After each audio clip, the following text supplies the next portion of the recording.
Brainkeeper, peretas server Pusat Data Nasional Sementara atau PDNS2 yang berlokasi di Surabaya mengirim pesan untuk masyarakat Indonesia. Hacker tersebut meminta maaf dan mengaku hanya ingin menguji keamanan pemerintah Indonesia.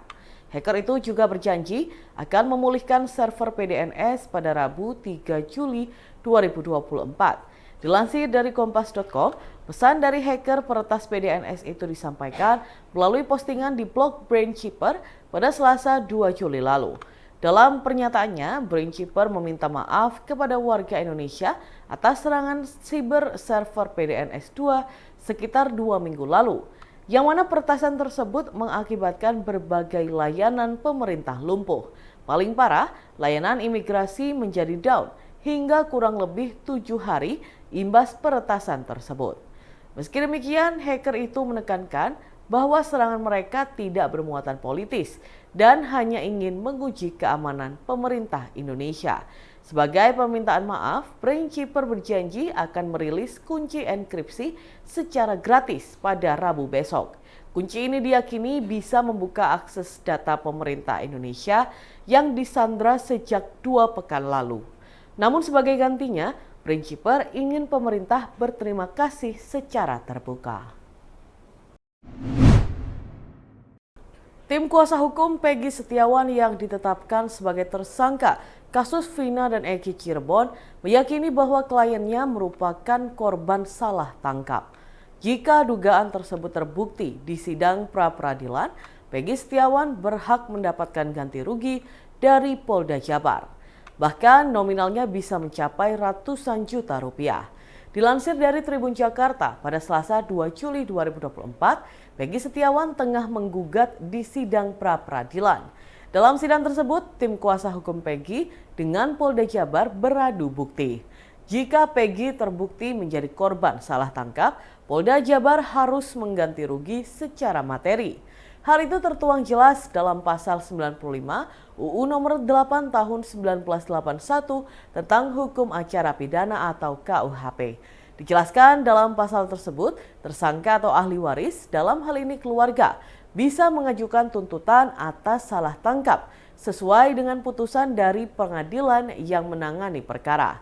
Terkait nominal ganti rugi untuk korban salah tangkap, tertuang dalam PP nomor 92 tahun 2015 tentang KUHP.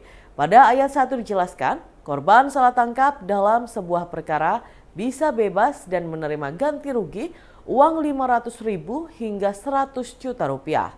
Sehingga ada kemungkinan Polda Jabar bertanggung jawab untuk memberikan ganti rugi kepada pria yang bekerja sebagai kuli tersebut. Lalu pada ayat 2 disebutkan bahwa ganti rugi untuk korban salah tangkap yang mengalami luka berat atau cacat bisa menerima ganti rugi sebanyak 25 hingga 300 juta rupiah.